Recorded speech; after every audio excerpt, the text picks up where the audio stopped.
Eighth Man DVD.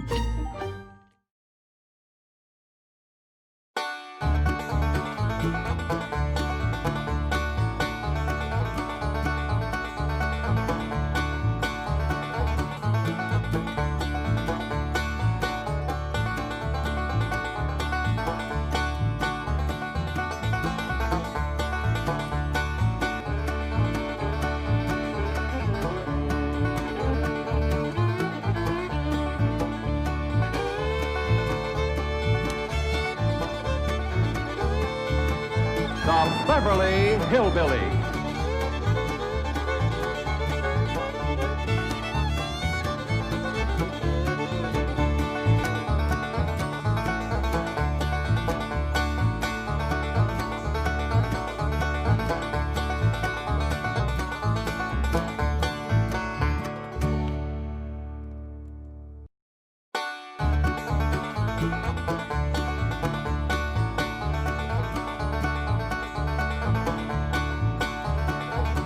Welcome.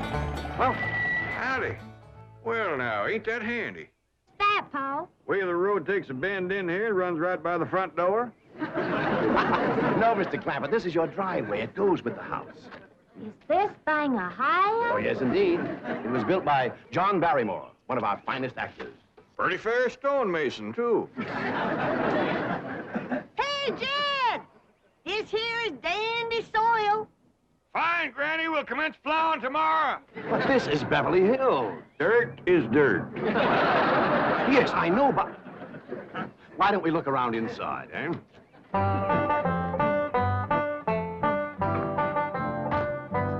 Well, here we are.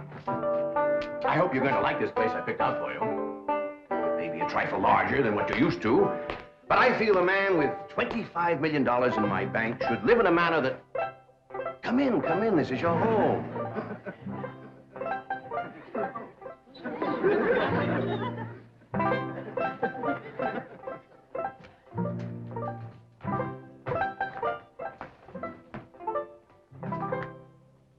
As I say, it may be a bit more than you're used to, but I'm sure you'll be comfortable. Now, my secretary will be over right away to help you with the hiring of servants or whatever problems you may have. She's a very efficient girl, Miss Hathaway. Jed? Jed?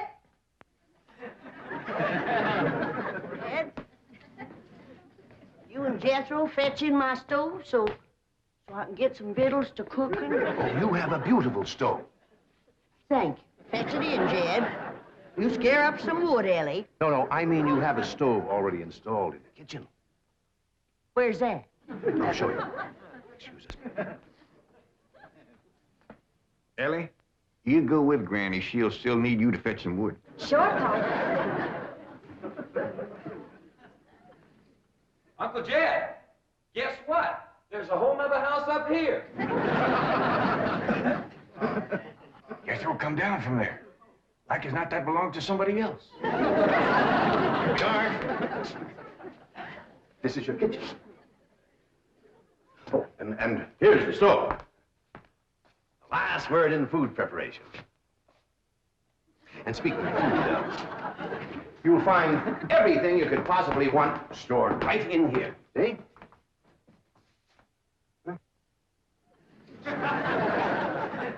Well, I'll leave you ladies to your culinary delights. Au revoir. Bon appetit. Talks gibberish. You seem to set a great deal of store in this here stove, Granny. Well, we'll see.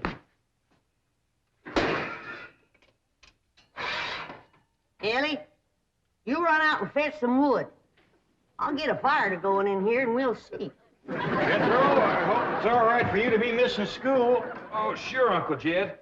They ain't straight in the 5th grade. You're in the 5th grade already? Starting this year. Yeah, it don't seem like no time at all since I went with your ma to get you started in the 1st grade. You was 6 years old. No bigger than that. We drove clean over to Oxford so you could go to the same school your pa went to. You wouldn't know that town today, Uncle Jed. Oxford? Yes, sir. Well, that town has growed and spread out and built up and just kept getting bigger and bigger. Where today? Why, I bet you there must be at least 3 or 4 dozen people living there. A place like that's all right to visit, but I wouldn't want to live there. Can I be of any assistance? No, thank you, Mr. Drysdale. We were just talking about Jethro here getting back to school. Oh, well, we have some excellent educational facilities out here, Mr. Clampett. Where do you go to school, Jethro? Oxford. Yeah, you see, Jethro's ma, that's my cousin Pearl. She married an Oxford man, so naturally Jethro, he goes to school there, too. I'm the champion crawdad eater. At Oxford? Jethro put away 3 buckets of crawdads. 4. And he's learned to cipher and everything. Cipher some for Mr. Drysdale. 1 and 1's 2. 2 and 2's 4. 4 and 4's 8. I have to take off my shoes to get any further than that. Never mind. I'm sure we're thinking of 2 different Oxfords. You see, there's one that's very, very famous and very old. That's where Jethro goes to school. Been there since pioneer days. That's how come it got its name. It's where the oxen used to ford the river. So folks took to calling it Oxenford, and later on it got shortened to Oxford. Yes, I see. Well, I'll be running. Oh, by the way, here are your keys. My secretary should be over very soon. Well, thank you very much, Mr. Drysdale, for everything you've been doing for us. Oh, it's my pleasure, Mr. Clampett. You see, I'm not only your banker, I'm your next-door neighbor. Well, say, now ain't that nice? Well, now, why don't you bring your missus over tonight for supper, and I'll have Granny womp up a mess of grits and hog jowl. Well, you see, right now my wife is in Boston. Well, that's too bad. When'll she be back? Not too soon, fortunately. I'll see you later. Hmm? Well, thank you, Mr. Drysdale. So long. Uncle Jed, you reckon one of these days I can have me a little bitty old taste of Granny's moonshine? Now, Jethro, you know the family rule about Granny's moonshine? You get your first taste on your wedding day and not before. Well, Uncle Jed, that might be an awful long time. I ain't even got me no sweetheart. How come? Why, back home, every time I get me a girl, one of them there big fellas would take her right away from me. Maybe out here in Beverly Hills. Paul, could I please have the axe? I gotta split some wood for Granny. Fetch it, Jethro. Ain't this place got a wood pile? Not that I can find. But I found a whole row of black old dead tree trunks, pretty near as high as this height. Are they kind of big for you to tackle? Well, shucks, no, Paul. They're only this big around, and all trimmed and topped and strung together with the black rope, so as no matter which one you cut, the others keep it from falling. Somebody had a right smart idea there. Just the same, I think I'd rather have Jethro do the cutting. Oh, Paul, let me. Ah, cutting trees and chopping logs ain't no work for a girl. I'm just as strong as Jethro. You ain't neither. I am so. You ain't neither. I am so, too. You want to wrestle? Darn too. Now, here. That ain't no fair fight. Somebody's gonna get hurt. Now, yeah, you see, you're getting too rough. Jethro. Person can get crippled from a hole like that. Get up from there. I can't, Uncle Jed. You turn him loose and get up from there before I take a strap to the boot. Now, here, you get out there and chop down one of them tree trunks. And saw Granny some nice logs. Yes, sir, Uncle Jed. Could have whooped you if you hadn't tripped me. Elly, come back here and sit down. I want to talk to you. Whooped him fair and square, and I'll do it again. You won't. That's what I want to talk to you about. Elly May, you're getting too big to wrestle with boys. I'm as big as Jethro. Big that way, I mean, growed up. You're a young lady now. You gotta start minding your manners and fixing yourself up real nice and wearing dresses. Paul, folks would call me a sissy. It ain't sissy for girls to act like girls. You see, Elly, I raised you like a boy, and I was wrong to do it. I reckon every man liked to have a son, and you was my only young'un. And when your ma passed away, I just decided to turn you into a boy. By the time Granny come to help out, you was too wild to tame.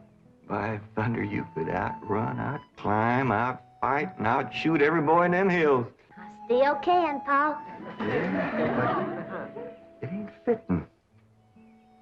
it ain't right for folks to go against nature. Now look at old Duke here. Reckon we could turn him into a cat? Course not. That's right. Because nature made him into a dog. It's the same way nature made you into a girl. Here lately, she's getting more and more positive about it. You mean my ears is growing? No, nothing like that. You're pretty. Oh, Paul. I know you don't like it when I say that, but you like it when the young fellas around here come in saying it, and they will. Only they'll probably be using words, fancy words I won't even understand. But Elly May, ain't nobody can ever tell you how pretty you really are except me. You're the living picture of your ma.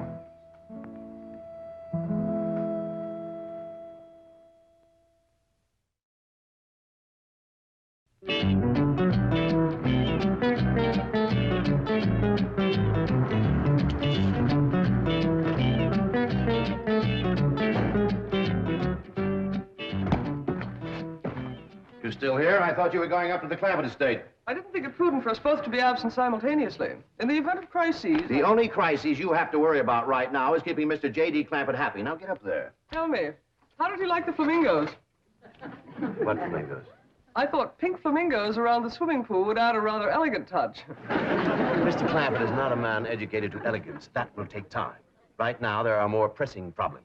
Of course, getting settled, the servant problem. Well, whatever they are, just get up there and solve them. Now, J.D. Clampett is this bank's largest depositor, and I'm making his satisfaction your responsibility. I accept the mantle of responsibility with which you have cloaked my shoulders. And I shall so conduct myself that if this great financial institution shall last 1,000 years, people will still say, this was their finest hour. And he would, all right. Got a lot of pitch and tar in it. Ought to burn real good. Yeah. That flimsy grate holds up. Granny, this is the top of that tree trunk. You want I should split it up, too? No, just leave it outside. Yes, sir. This place ain't even got a wood box. Yeah, folks don't need much wood out here. Remember what Pearl said? It don't get cold. Yeah, I remember. It might not get cold in the day, but it sure freezes solid at night. How you know? I'll show you how I know. Every bit of food in this here storage bin is froze harder than a rock. Yes. Look.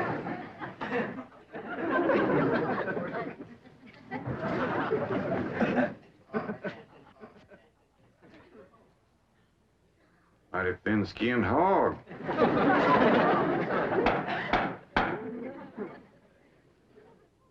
But I'll be doggone. Take me 2 days to thaw out that ham before I can ever cook it.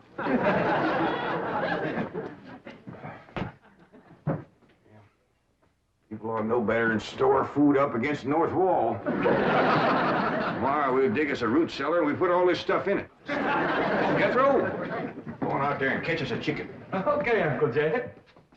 How you know we got chickens? Place this size is bound to have chickens. They ain't all froze today.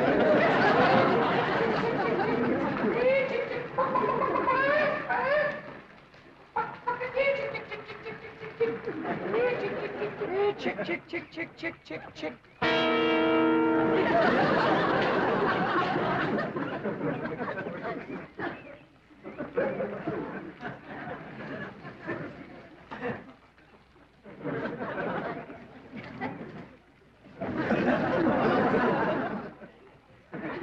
I keep a chicken. Here's that bucket. You want it? You take it, Ellie. See if you can find a creek. I gotta have some water. You know a pump on this place? It ain't even got a well. Uncle Jed, Uncle Jed. Yeah, boy, did you find a chicken? I found something. I ain't sure if it's a chicken, a goose, a duck, or what. Where is it? I couldn't catch it.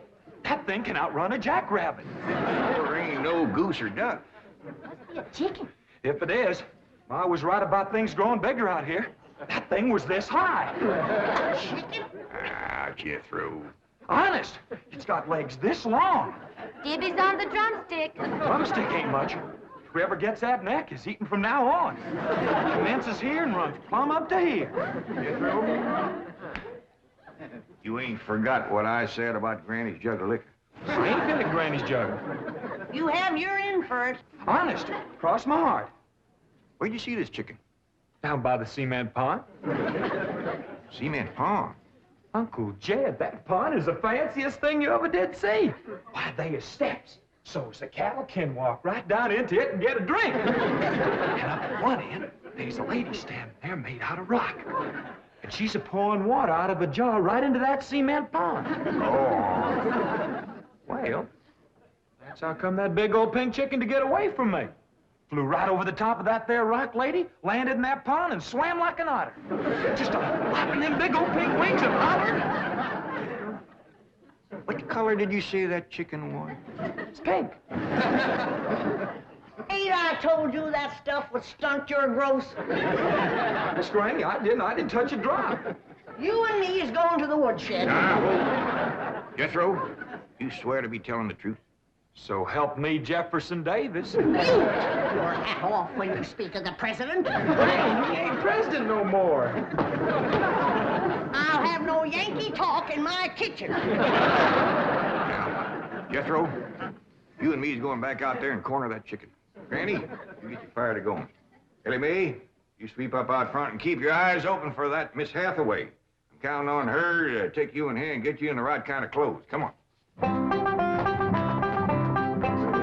Chicken.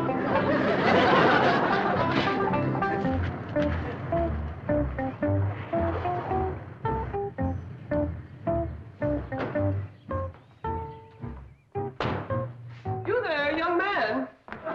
I ain't a young man, but I sure do thank you for thinking so. Good heavens, you're a girl. Yeah. I'm Jane Hathaway, executive secretary to Mr. Drysdale. And you, I take it, are a domestic of some sort? Cleaning girl, housemaid? Just what are your duties with Mr. Clampett? Well, he sent me out here to sweep up, but he said you'd take me in hand and get me in the right kind of clothes and everything. Indeed, I shall. We have a complete servant's wardrobe from chef to chauffeur. Come with me. What in the name of Thomas Chippendale is this? Has Mr. Clampett seen this disgraceful and unsightly mound of debris? Oh, yes, ma'am. This is all his. Oh, what charming antiques. Just like you said, Jethro, a rock lady pouring water into a cement pond.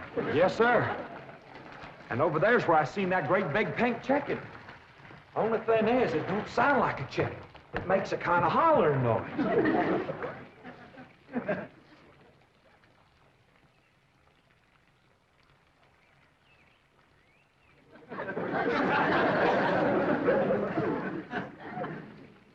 Reckon you'd make a hollering noise, too, if you was to lay egg like that. Man, oh, man. That's what I call an egg. And you won't have to worry about food now. Wait till she cooks this.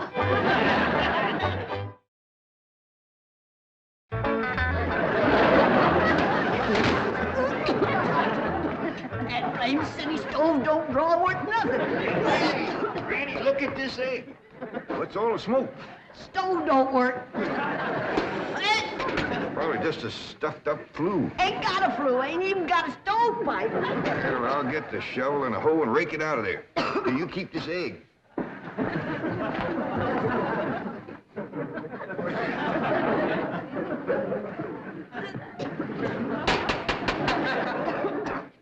Just like everything else out here.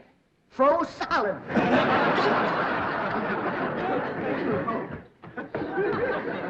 Really, my dear, you look quite charming. Well, I feel like a dead blind fool. Oh. Just a moment. Yes, out now. I'll be right back. Oh, that was my pa. I take it he's a gardener. Oh, yes, ma'am. Pa just can't wait to commence gardening. Apparently. However, as though I admire his enthusiasm, I must forbid him access through the main entrance. Now, tell me about the rest of the staff. Is there a chauffeur? A what? Someone who does the driving. Oh, yes, ma'am. That's Jethro. Of course, I don't reckon he can stay around very long. He's got to get back to Oxford and go to school. Oxford? He attends Oxford University? Well, he just calls it school. Pa went to school there, too. Oh, yes. Old school tie. Great pride, those Oxford men. Sorry I couldn't stop before. Granny was having trouble in the kitchen. Paul, do I have to wear this here stuff that Miss Hathaway... No, there can be no appeal from Mr. Clampett's orders. Thank you, ma'am. Glad to see you taking a firm hand. Elly May, that's right pretty. Makes you look taller. She's got me walking on pegs. Yeah. Well, run in and show Granny. And get rid of those old clothes, dear. Granny, I presume, is the cook. Yes, ma'am, but she ain't too happy about it right now. I shall deal with her directly. Now, let's see. Maid, gardener, cook, chauffeur. Oh, I understand Jethro is an Oxford man. You bet he is. I'm quite anxious to meet him. Don't blame you. Fine-looking young feller. Single, too. And he's on the lookout for a girl. I am only interested in the intellectual rapport which I would naturally have with an Oxford man. I presume you went to Eton as a boy. If I know Jethro, he went to Eton the minute he was born. Yes, of course. I suppose his father matriculated him. I kind of think maybe it was his ma. Oh, well, no matter. At any rate, he's an Eton man. That he is. Matter of fact, Jethro won the Eton championship. How marvelous. What was he champion of? Eton. Yes, I know. But what was it? Cricket? Oh, no, it was crawdad. I don't think even Jethro would eat crickets. I was referring to the game of cricket. Gillian, where's the axe? I'll bet you, Granny. You talk to Miss Hathaway.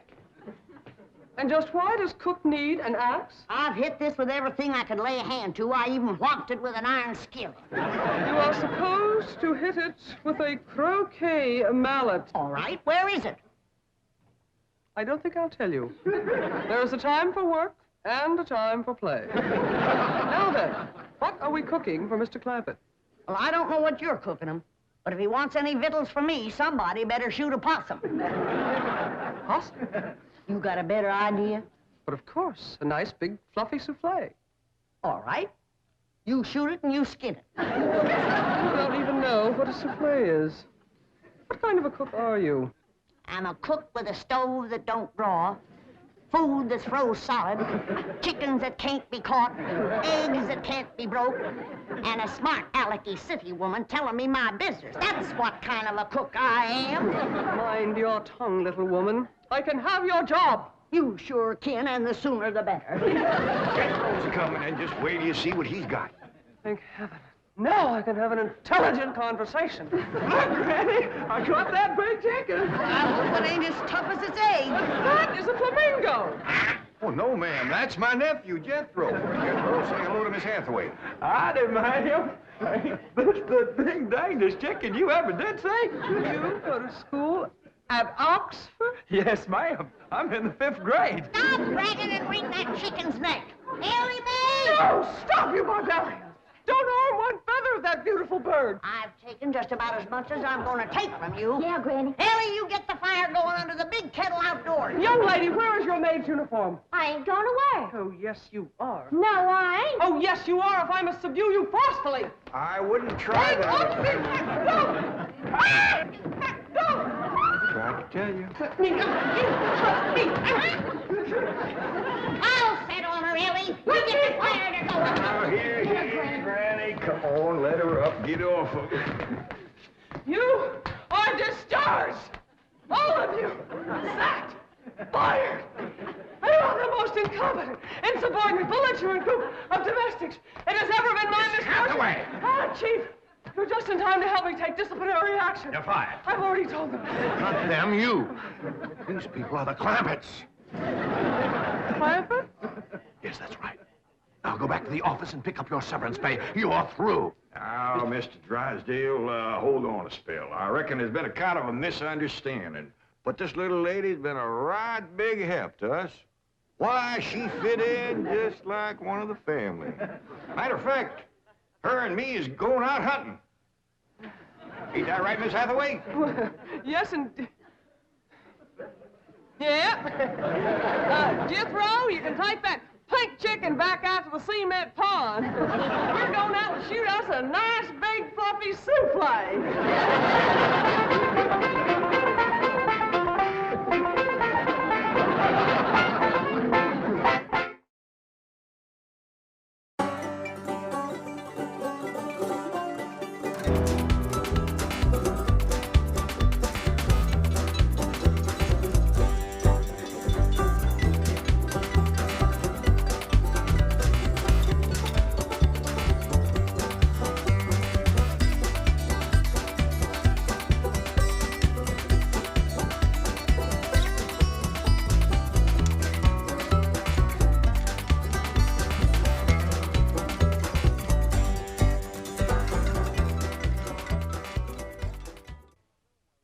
This has been a Filmways production.